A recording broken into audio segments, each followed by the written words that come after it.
Un incendio de medianas proporciones ocurrió en el predio de buses de la empresa Transurbano del sistema SIGA en la zona 7 de San Miguel Petapa. Este dejó varias unidades consumidas en llamas. La razón del inicio del incendio se desconoce y la empresa Transurbano no ha informado cuántas unidades han sido afectadas. A la emergencia acudieron bomberos municipales para mitigar las llamas. Cabe resaltar que el 15 de febrero de este año otra unidad de Transurbano se incendió a inmediaciones del puente Belice a causa de un cortocircuito. Como pueden ver, compañeros, hay más unidades que siguen agarrando. Mucha información esta noche. Gracias por estar con nosotros en esta emisión estelar de Noticiero Guatevisión. Vamos directo a las noticias. 8 calurosos y refrescantes días con increíbles descuentos para que renueves tu estufa, microondas, refrigerador, congelador o cámara refrigerante. Agencias Guay presenta.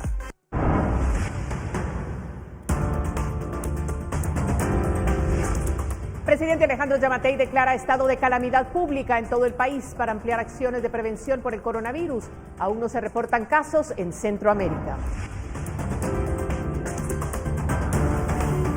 Proyectos de inversión, planes de construcción de infraestructura y una jornada para recaudar fondos para destinarlos a la atención de los niños con desnutrición fueron temas en el discurso del presidente Yamatei.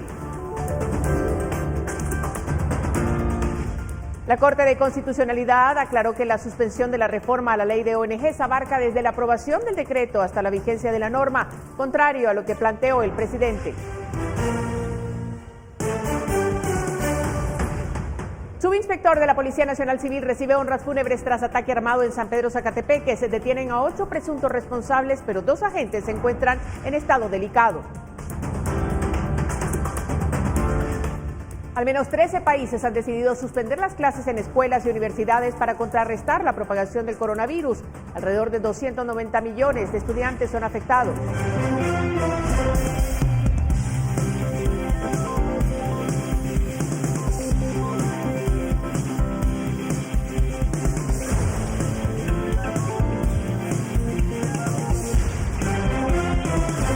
Calurosos y refrescantes días con increíbles descuentos para que renueves tu estufa, microondas, refrigerador, congelador o cámara refrigerante. Agencias Guay presentó. Estado de calamidad por coronavirus. El presidente Yamatei lo anunció luego de haberlo decidido en una reunión con sus ministros. La medida abarca a todo el territorio nacional. Vamos a hacer un enlace con Felipe Garrán, quien se encuentra en Casa Presidencial y tiene los detalles. Adelante.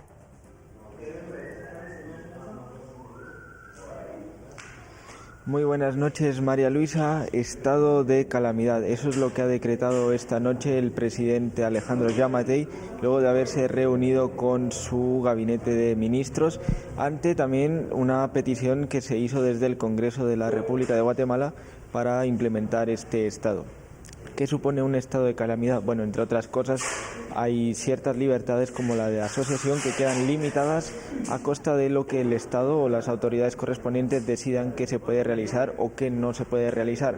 Además, también las compras no están limitadas a tener que registrarlas en el sistema de fiscalización de Guate Compras, sino que el Estado puede disponer de hacer de ellas sin hacerlas públicas, siempre y cuando sean para prevenir. En este caso, como ya dijimos hace un momento, el estado de calamidad se presenta por la posible propagación, por la posible entrada del COVID-19, el nuevo coronavirus que produce la neumonía de Wuhan. Vamos a escuchar las razones que el presidente Alejandro Yamatei dio para establecer este estado de calamidad por el coronavirus. El acuerdo o el decreto 5/2020 que decreta estado de calamidad pública en todo el territorio nacional. Bueno, esas son las razones que ha dado el presidente Yamatei y, como dije al principio, hay ciertas libertades que quedan reducidas según el criterio de las autoridades correspondientes. Por ejemplo, ya que estamos en Cuaresma, las procesiones, que son pues eventos que aglutinan a muchísima gente, quedarán también siempre a criterio del Ministerio de Salud Pública y Asistencia Social de ver si se realizan o no. Es decir, quienes vayan a organizar eventos multitudinarios, pongo el ejemplo de las procesiones, pero también puede ser un partido de fútbol o un concierto, debe consultarlo primero con el Ministerio de Salud Pública y Asistencia Social. Este es el procedimiento que explicó para cada uno de estos eventos. A partir de su publicación, todas las personas que quieran tener un espectáculo de cualquier índole que implique con una aglomeración de personas, van a tener que pedir permiso al Ministerio de Salud Pública. Y bueno, como explicaba al principio también, las compras no están reducidas a lo que se publique o no se publique en Guatecompras, sino que el Estado puede disponer de hacer de ellas siempre y cuando sean para paliar el mal al que nos enfrentamos por el estado de calamidad, que en este caso es el coronavirus. Ante esto, el presidente explicó que todas las compras que se vayan a realizar relacionadas con la atención frente al coronavirus serán anunciadas antes de que se hagan. Así, en caso de que alguien tenga una oferta mejor que la que el Estado ya tenía decidido realizar, pueda ser tomada en cuenta y aceptada como la propuesta correcta. Así que, María Luisa, estamos en estado de calamidad en todo el territorio nacional. No se sabe hasta qué momento estará vigente esta normativa. Mientras tanto, este es el reporte que tenemos desde Casa Presidencial con imágenes de Noé Medina. Vuelvo contigo al set principal. Muchísimas gracias, Felipe, por ese reporte. Recordamos, no se registran casos de coronavirus en nuestro país hasta este momento, pero ya también nos comentaba nuestro compañero que precisamente esta tarde los diputados aprobaron el punto resolutivo 2/2020 en el que recomendaban al organismo ejecutivo que declarara estado de calamidad pública para dar respuestas ante una inminente propagación del COVID-19. El punto resolutivo sugería al presidente Alejandro Giammattei que emitiera en Consejo de Ministros el decreto gubernativo que declare estado de calamidad pública en todo el país para activar así de forma sistematizada la estrategia de prevención, contención y respuesta al COVID-19 denominado coronavirus. Además instó al Ejecutivo a entablar una comunicación eficaz con los países de la región centroamericana a efecto de generar un cordón sanitario regional que ayude a fortalecer la estrategia de prevención, contención y respuesta a este virus. Ya como le informamos, el presidente Giammattei declaró el estado de calamidad.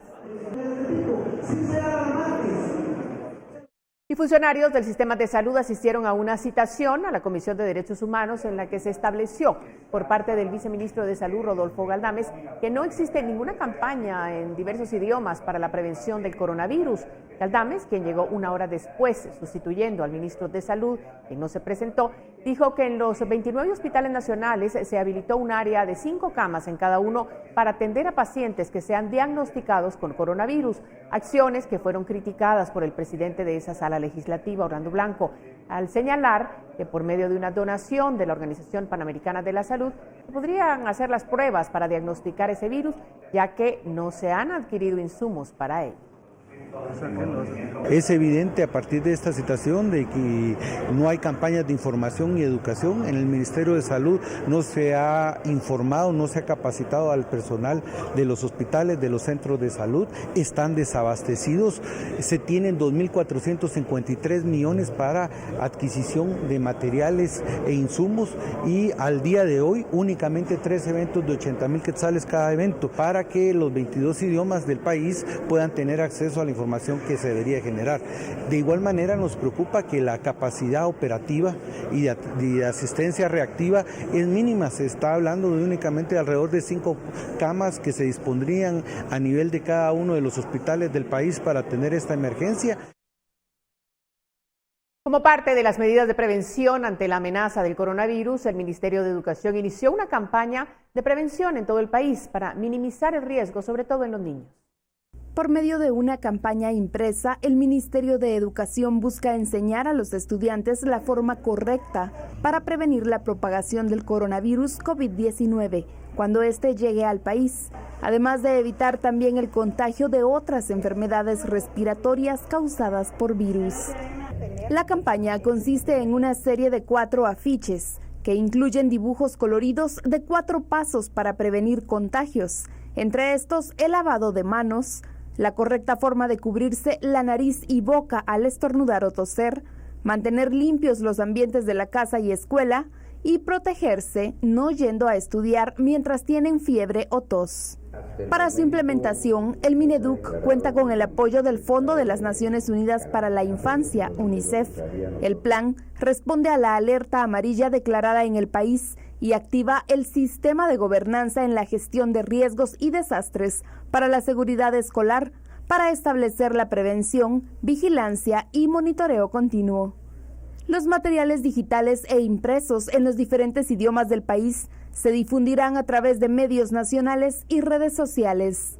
Para Noticiero Guatevisión, Dadiana Cabrera. Bueno, vamos a continuar hablando de coronavirus, pero a nivel internacional, y para eso está con nosotros Nimsi Rosales.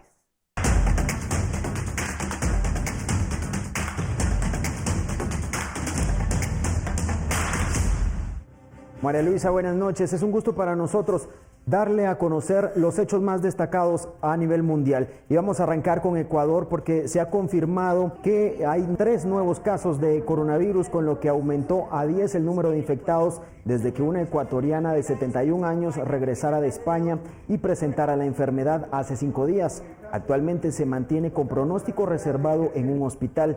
Según el Ministerio de Salud de ese país, los otros 6 casos detectados el domingo son de personas que presentan síntomas leves y se encuentran aisladas en sus domicilios. Las autoridades sanitarias están dando un seguimiento epidemiológico a un centenar de personas que tuvieron contacto con la primera afectada y estas se encuentran aisladas en sus viviendas, puntualizó el organismo de ese país.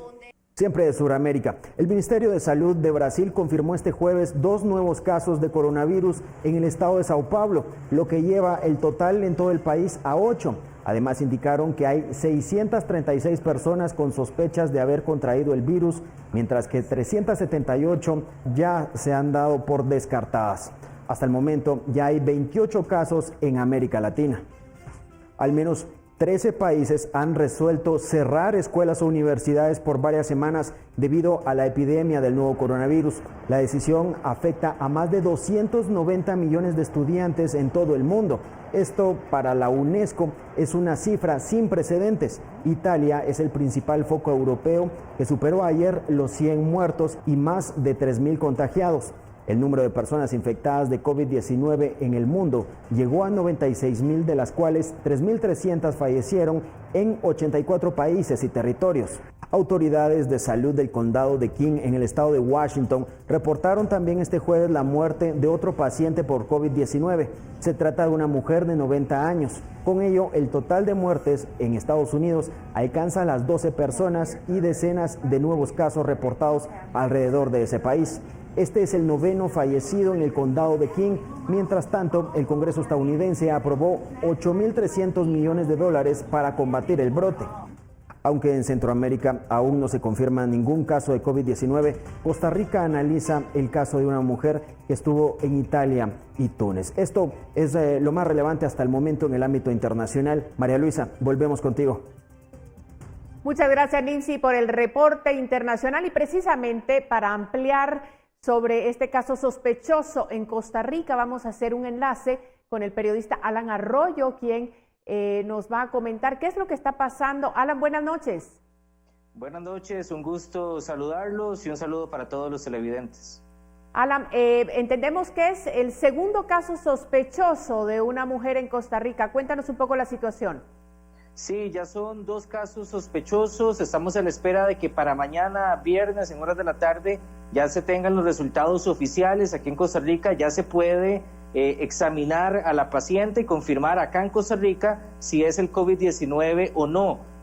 No es necesario ya mandar muestras a Estados Unidos como se tenía previsto en un comienzo. Estamos hablando de 2 personas y actualizamos la información porque hace unas 2 horas el Ministerio de Salud local dio ya el reporte más detallado. Son 2 personas familiares, una está ubicada en la provincia de Limón, en el sector conocido como Pocosí, esto es el Caribe costarricense, y hay otro caso en Heredia, que es una de las provincias del área metropolitana, en el centro del país. Ambas mujeres que rondan los 50 años viajaron a Italia y Túnez, estuvieron ahí por varias semanas y regresaron al país el 29 de febrero. Son casos que llegaron a territorio costarricense, son ticas, llegaron a territorio nacional sin ningún tipo de síntoma y, como lo ha informado la autoridad de salud acá en el país, el coronavirus o el COVID-19, como es el nombre oficial, el nombre real, puede tardar entre 1 y 2 semanas para revelar algún tipo de síntoma. Por eso es que después de su llegada al país, ellas tuvieron una vida normal y fue hasta estas últimas horas que presentaron síntomas. Se aplicaron algunos exámenes ya en centros médicos para descartar otros tipos de virus que rondan acá en el país y que son absolutamente normales, y por este motivo es que ya se lleva a la segunda etapa, que es esperar el resultado para confirmar si hay COVID-19 ya oficialmente acá en el país. De momento se está tratando como dos casos sospechosos y se mantienen en una condición aislada en sus viviendas, al igual que su familia, y se está tratando de determinar cuáles fueron las actividades que tuvieron durante estos últimos días, con quiénes tuvieron contacto, para determinar si cabe también algún tipo de medida especial. Inclusive se está en contacto con la aerolínea que las trajo de Europa, también para verificar el estado de salud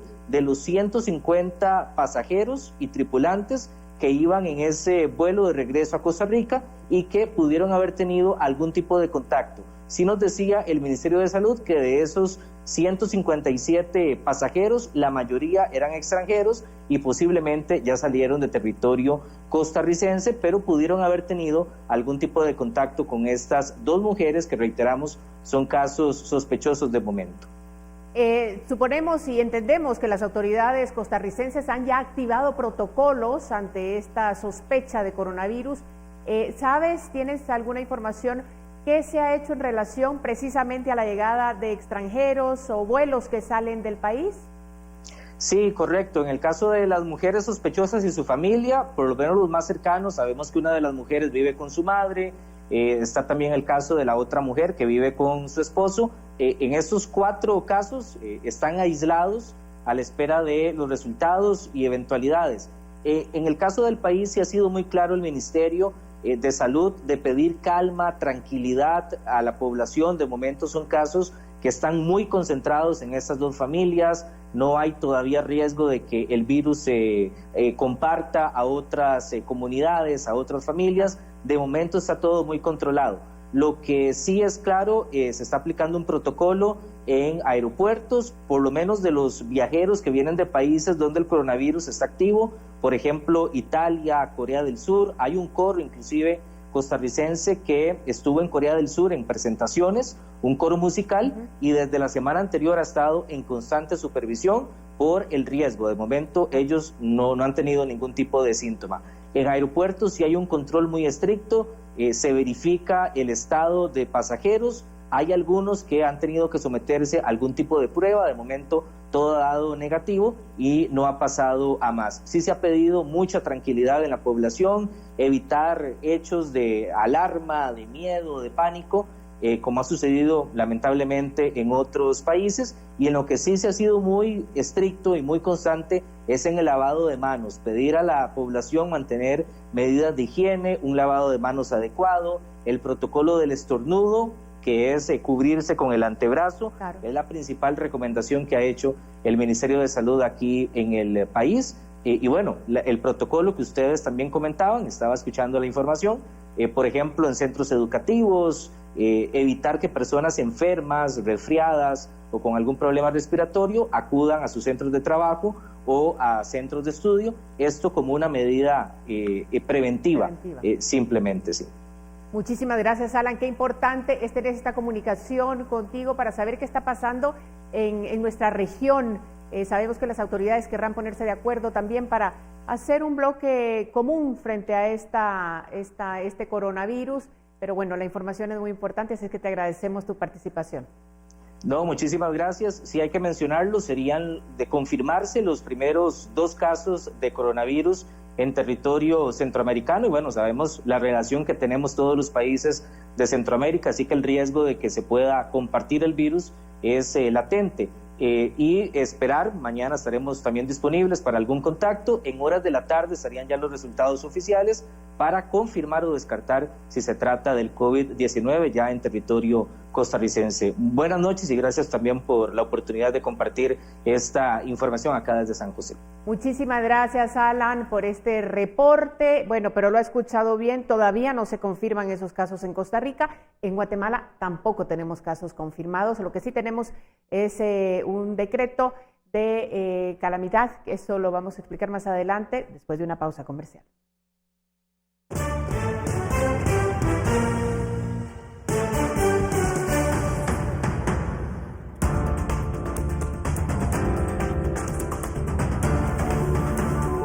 Yamatei se reúne con sector empresarial y pide apoyo para planes de trabajo.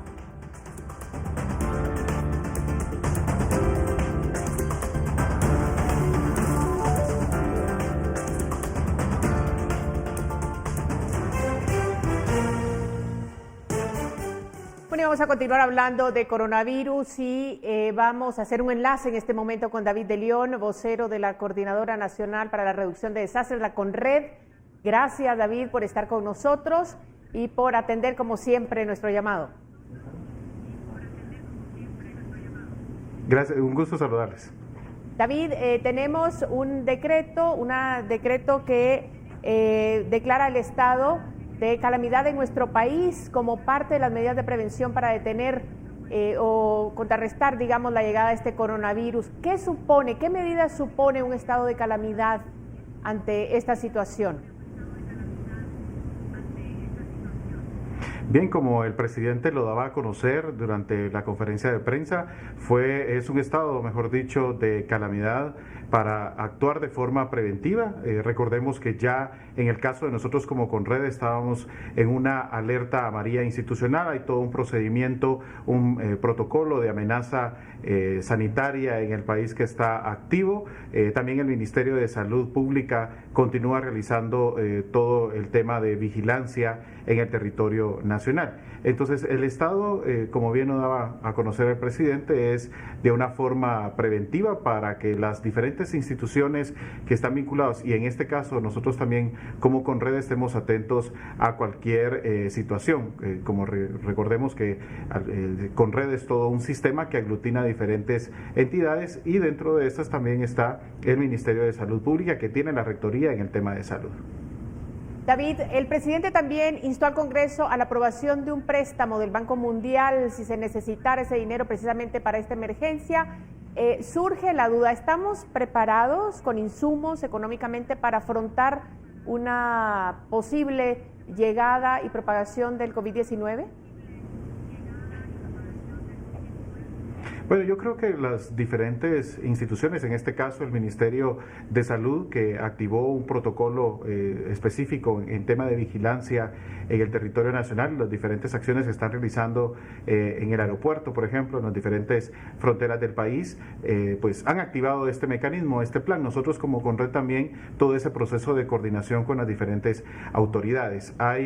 Sí, el presidente pedía al Congreso la aprobación o mejor dicho, este convenio o préstamo que se tenga que tener con el Banco Mundial por cualquier situación que se llegara a presentar. Pero en sí creemos que en el caso de Guatemala, las capacidades que el país a lo largo de los años ha tenido, recordemos 2009, H1N1, que generó también algún tipo de alarma en la población, todos estos procedimientos han generado que el país se pueda preparar para dar una mejor respuesta en todos los ámbitos, y en el tema de salud pues también se han preparado con todo este proceso. David, sabemos y hemos reiterado muchísimo en toda la información que presentamos a la audiencia en que hay que guardar la calma, que esto son medidas de carácter preventivo, como tú bien nos has informado, pero yo supongo que ustedes ya están pensando en puntos específicos o acciones puntuales si llegara a aparecer algún caso de coronavirus en nuestro país. Y me refiero, por ejemplo, lo decía algún compañero en una nota previa, el tema de las procesiones, por ejemplo, ese tipo de situaciones.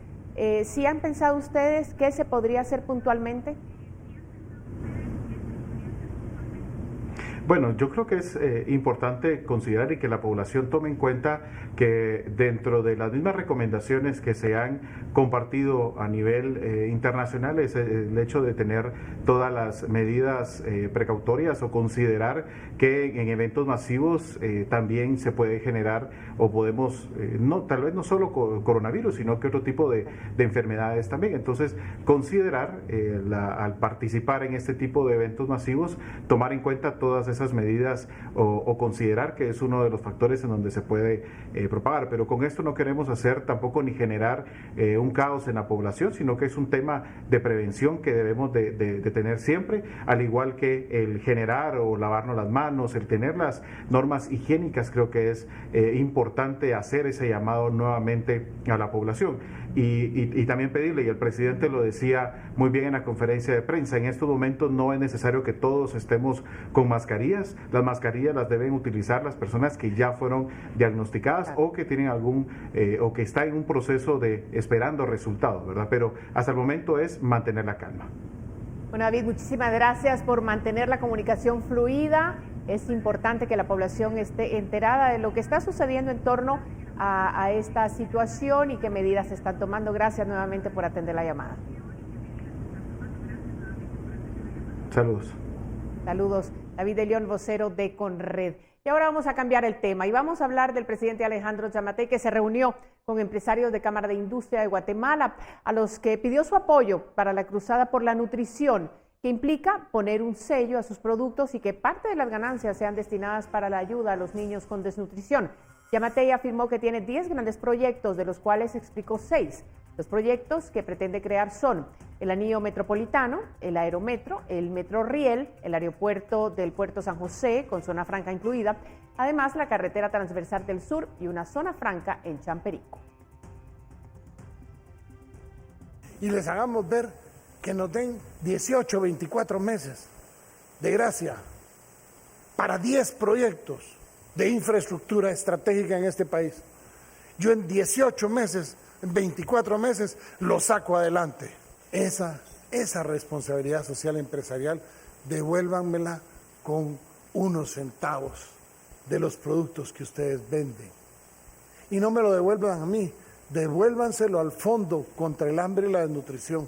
Yo quiero una junta directiva en esa que dirige ese fondo, en el cual esté representado el sector privado por don Cayo Castillo, en el cual esté representado la Iglesia Católica por el Cardenal Ramacín, en el cual esté representado las iglesias evangélicas por el pastor Jorge H. López. Y a ninguno les he ido a preguntar si me aceptan, porque ni siquiera saben, hoy los estoy anunciando.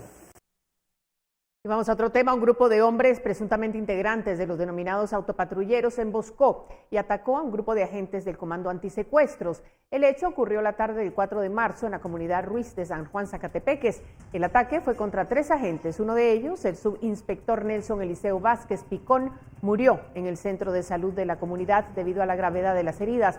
Además, quedaron heridos los investigadores Adelmo Flores Vargas y Jorge Solvar García. Uno de ellos se encuentra en estado delicado. Y autoridades de la cúpula policial del Ministerio de Gobernación y el presidente Alejandro Yamatei dieron el último adiós al subinspector que ayer murió luego de una emboscada, como ya le hemos informado, en San Juan, Zacatepeques. El cuerpo del subinspector Nelson Eliseo Vázquez Picón, de 29 años, recibió honras fúnebres de las más altas autoridades y el presidente Alejandro Yamatei, quien pidió que todo el peso de la ley caiga sobre los responsables de su asesinato. Recuperamos incluso el teléfono del sicario maldito que asesinó a Nelson y que todavía tuvo la desfachatez a las 14 horas con 38 minutos, según lo reporta su celular, de acercarse ante el cuerpo inerte de Nelson y tomarle una foto y llevársela de recuerdo. Hoy que están aquí los fiscales, quiero pedirles que por favor hagan que todo el peso de la ley caiga sobre estos malditos. Y pido para ellos la pena máxima. Vázquez Picón pertenecía al Comando Antisecuestros. Era originario de la aldea Las Crucitas, en Morazán, Guastatoya, El Progreso. Era uno de 11 hermanos y deja en la orfandad a una niña de 5 años y a su esposa en estado de gestación. Según su mamá, el subinspector anhelaba con ayudar a niños y personas en peligro. Porque él decía que era para servirle a su patria y más que todo, defender los niños indefensos, decía él. Y lo cumplió.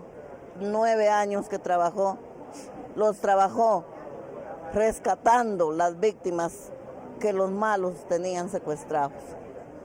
Yo sí pido justicia, que haya justicia, porque Guatemala nos volvimos mendigos de la gente mala.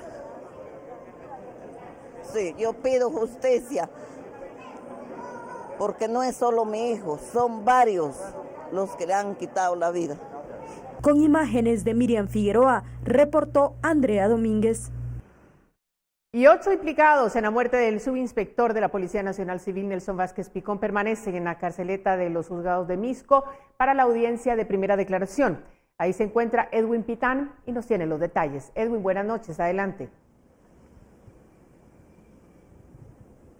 Muy buenas noches, María Luisa, y a toda la audiencia del noticiero Guatevisión de las 21 horas. Pues me encuentro en los juzgados de turno de Misco y detrás de esta puerta en estos momentos se está desarrollando una audiencia en la cual están los 8 implicados en la muerte del subinspector de la Policía Nacional Civil en San Juan, Zacatepeques. Además, están siendo representados por sus abogados y están presentes los fiscales del Ministerio Público. En esta audiencia, como primer punto, se han registrado los 8 implicados ante este juzgado de turno, posteriormente que la jueza y la oficial de audiencias han registrado cada uno de los nombres y las profesiones, entre ellos albañiles, jardineros y carpinteros de San Juan, Zacatepeques, pues se ha empezado esta diligencia. Sin embargo, se ha pospuesto esta audiencia de primera declaración a petición de la defensa de los 8 implicados, argumentando que falta papelería para poder registrar o de esta manera determinar en dónde vive cada uno de los implicados en este caso, y se ha programado para el próximo sábado a las 8:30 de la mañana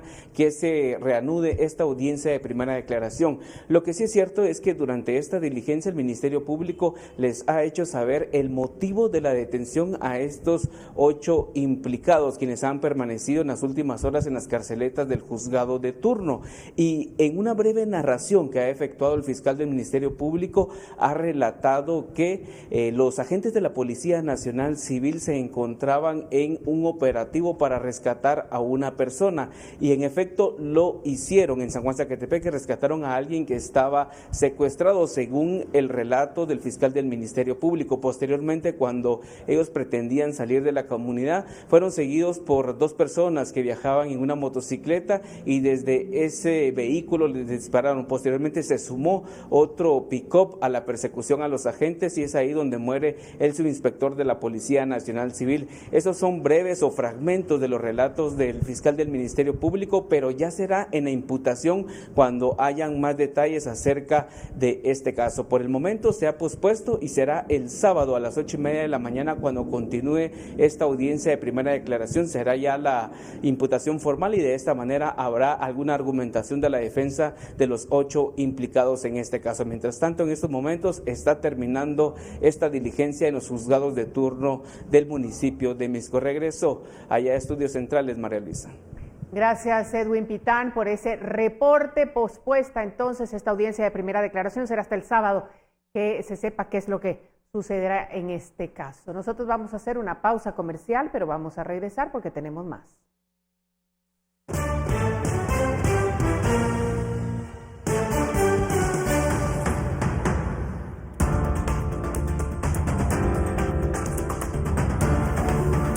Presentan denuncia contra un juzgado de niñez y adolescencia por retrasar el proceso de adopción.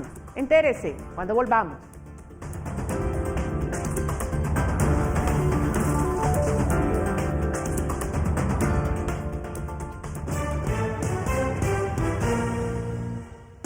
Gracias por continuar con nosotros. Recibimos a Pamela Valdés con el pronóstico del clima.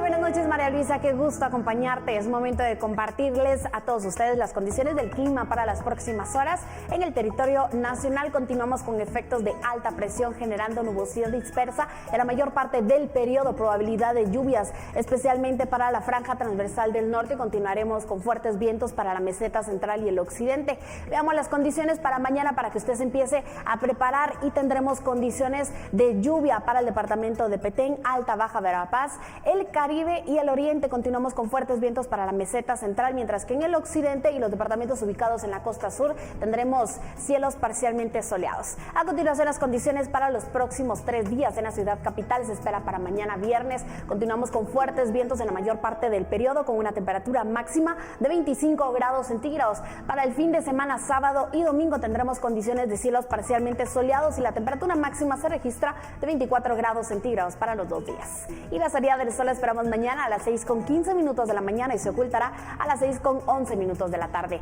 Hasta aquí llego con información del clima. Que tengan una excelente noche.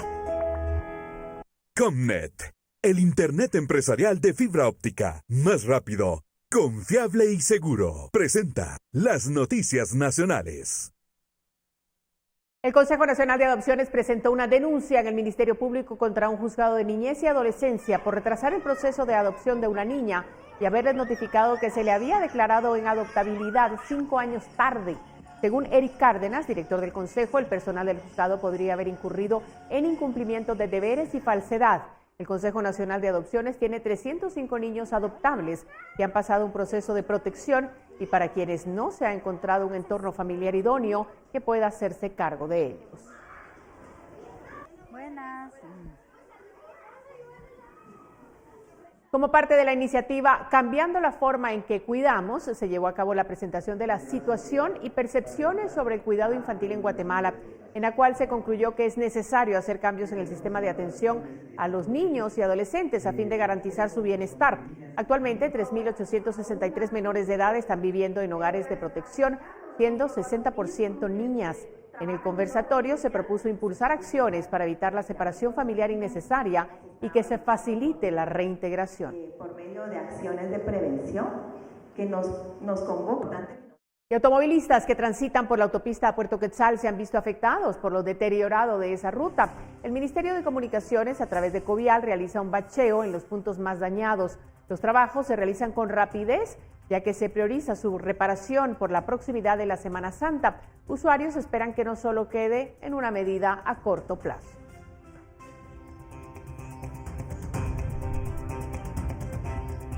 Y José Caleb Ezequiel, de 4 años, perdió la vida esta tarde cuando su casa se incendió en el caserío La Plancha, aldea La Fragua, en Zacapa. Los bomberos voluntarios llegaron al lugar, pero el fuego había arrasado la vivienda de madera y lámina, de la que el pequeño no pudo escapar. De acuerdo con los socorristas, el hecho se produjo por un cortocircuito, pues un cable eléctrico topó en una rama de un árbol y una chispa prendió la madera. El fuego se extendió a otras 3 viviendas.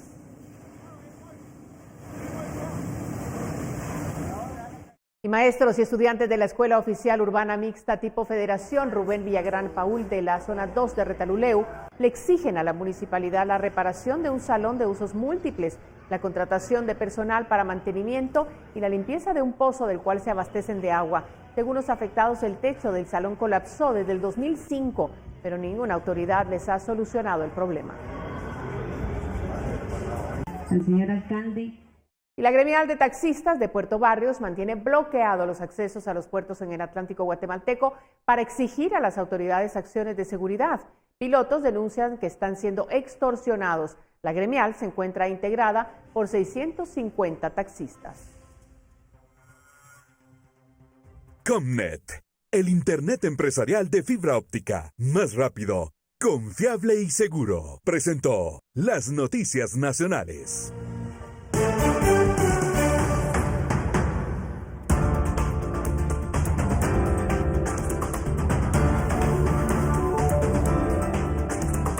Al regresar, Prensa Libre realiza el segundo concurso donde se premia a sus suscriptores. El ganador obtiene un vehículo.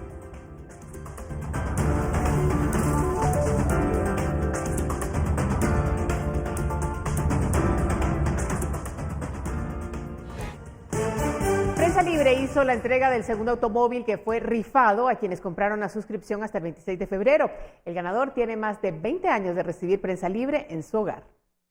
El pasado 27 de febrero, Prensa Libre realizó el segundo concurso para sus clientes, quienes se suscribieron hasta el 26 de febrero. Este jueves se le entregó las llaves al ganador, David Obregón, un guatemalteco que es suscriptor de Prensa Libre desde hace más de 20 años. Más de 20 años. Prensa Libre siempre me ha gustado porque, como su eslogan lo dice, guarda mucho su credibilidad, ¿verdad? O sea, las noticias que se leen ahí son muy creíbles, de fuentes verdaderas y seguras, ¿verdad? Obregón, al comprar su nueva suscripción, se enteró de la oportunidad que tenía, pero nunca se imaginó que resultaría ser el ganador. Es una sensación muy bonita, muy alegre, muy... siente uno, lloré, reí, y en fin, todas las emociones encontradas, ¿verdad? Porque realmente pues es algo, y lo gané en buena lid, pues entre miles de suscriptores, pues a mí me tocó. Es un Hyundai Grand i10, realmente un carro muy bien equipado, como ustedes lo vieron, es un carro con neblineras, con Bluetooth, mandos en el timón, tiene su radio de fábrica, alarma de fábrica también.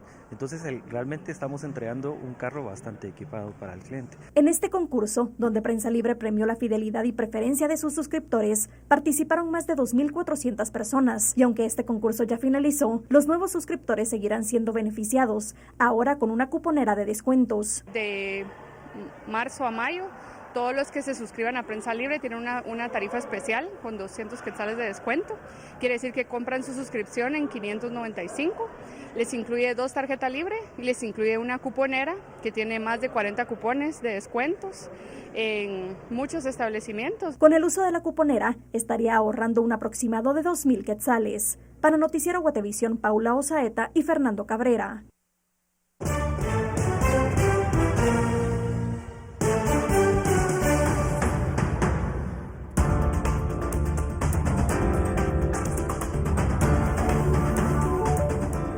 Este viernes será lanzado el primer satélite guatemalteco. Conversamos con los creadores del proyecto.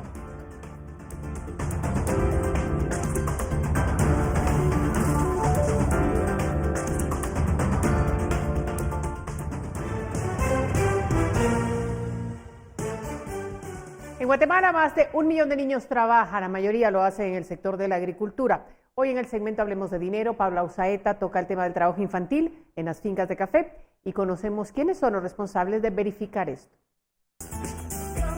El segmento Economía es presentado por las nuevas tarjetas GIT Continental. Cámbiate.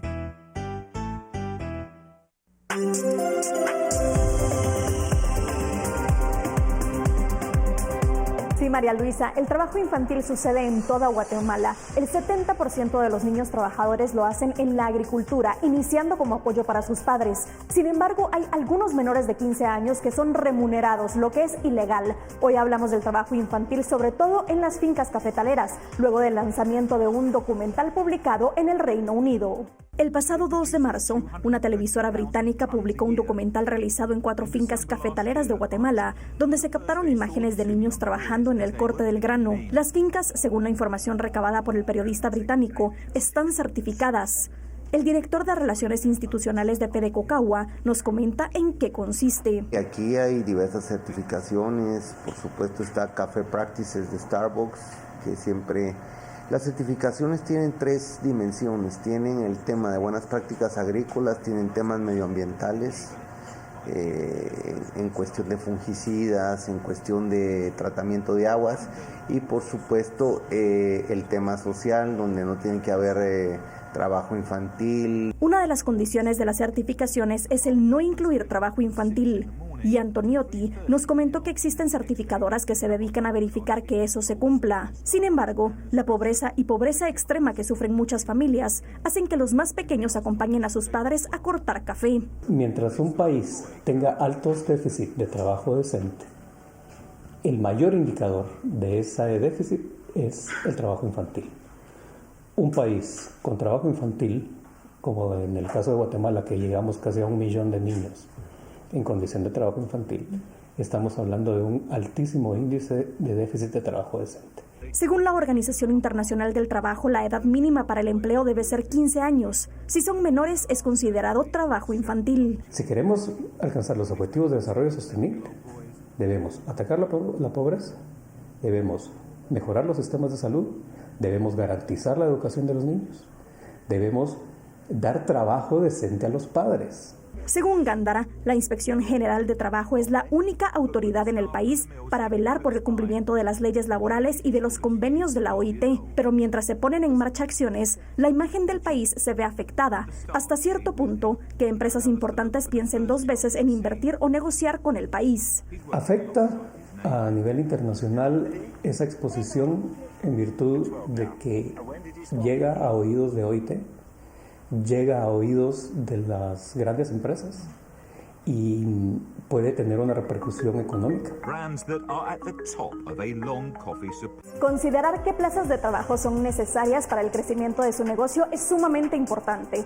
Hoy le daré algunas ideas de cómo las empresas pueden generar oportunidades en la captación de recursos humanos. El sector de servicios es el que más produce empleos y también son los mejores pagados. Este es un rubro donde se encuentra una mayor oportunidad de crear fuentes de trabajo.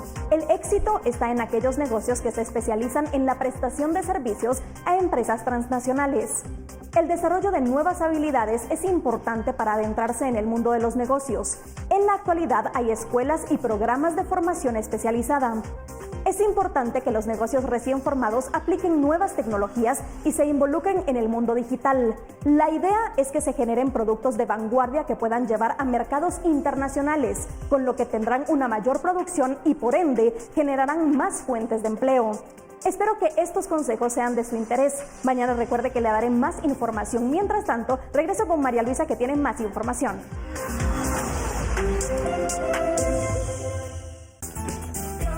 El segmento Economía fue presentado por las nuevas tarjetas GIT Continental. Cámbiate.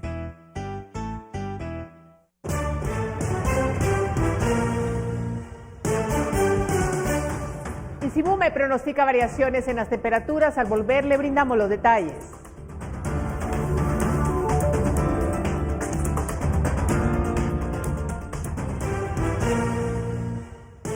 Durante los últimos meses se han registrado variables temperaturas en el país, pero según pronósticos del Instituto Nacional de Sismología, Vulcanología, Meteorología e Hidrología del área de pronósticos, se registra un frente frío para este fin de semana al norte del Golfo de México, por lo que no se descartan lloviznas para el día de mañana en las primeras horas del día y parte de la tarde. También se esperan olas de calor, las cuales aumentarán en los meses de abril y mayo, previo al inicio de la época lluviosa.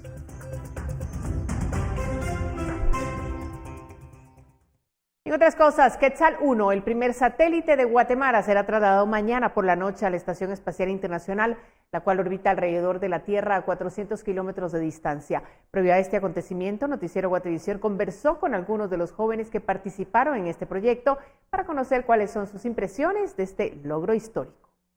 Mi participación en el CubeSat se basó en la preparación de las pruebas finales del satélite.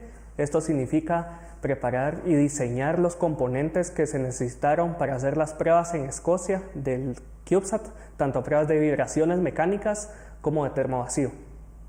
Está programado que el viernes 6 de marzo el CubeSat sea trasladado en un cohete de SpaceX en la cápsula Dragón. Este va a llegar a la Estación Espacial Internacional, la cual está orbitando alrededor de la Tierra a 400 kilómetros, y posteriormente el CubeSat será desplegado al espacio. Yo trabajé en el módulo de despliegue de las antenas, desarrollando el sistema para que las antenas se desplegaran. Esto realmente es el primer paso para algo muchísimo más grande, no solo en el aspecto científico, tecnológico, sino también el mensaje que le estamos haciendo llegar a Guatemala de que aquí en este país podemos hacer un satélite, podemos lanzarlo al espacio y tenemos la capacidad de hacer grandes cosas si nos lo proponemos. El satélite lleva un sensor que sirve para poder detectar el nivel de clorofila en los cuerpos de agua.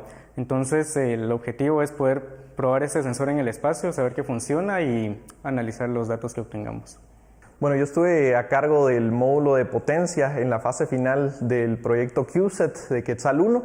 El proyecto no está orientado a ser un pionero en la exploración espacial, ya que sabemos que existen grandes potencias en el mundo que ya lo han hecho, sino que este proyecto, en conclusión, es una motivación a nuestros jóvenes guatemaltecos a poder embarcarse en carreras científicas y poder realizar sus propios proyectos para que ellos también pongan en alto el nombre de Guatemala con sus proyectos. Se puede vislumbrar un futuro en donde se tengan diferentes proyectos como diferentes experimentos que se pudieran en algún momento enviar a la Estación Espacial Internacional en nombre de Guatemala y poder realizar mayores investigaciones a nivel espacial. Bueno, y así nos despedimos esta noche. Gracias por estar con nosotros y acompañarnos. Mañana tendremos más. Queremos presentarle unas imágenes interesantes. Habitantes de la India se preparan para celebrar la llegada de la primavera con el Festival Holi, que comienza este 21 de marzo. Este festival une a todas las personas de todas las edades, quienes ya preparan polvo de color brillante que se utilizará en la fiesta. Se trata de un espectáculo mágico que atrae a turistas de otros países, quienes disfrutan de música, danza y del ritual espiritual que conmemora el triunfo del bien sobre el mal. Con eso nos despedimos. Buenas noches. Ahorita me arreglo.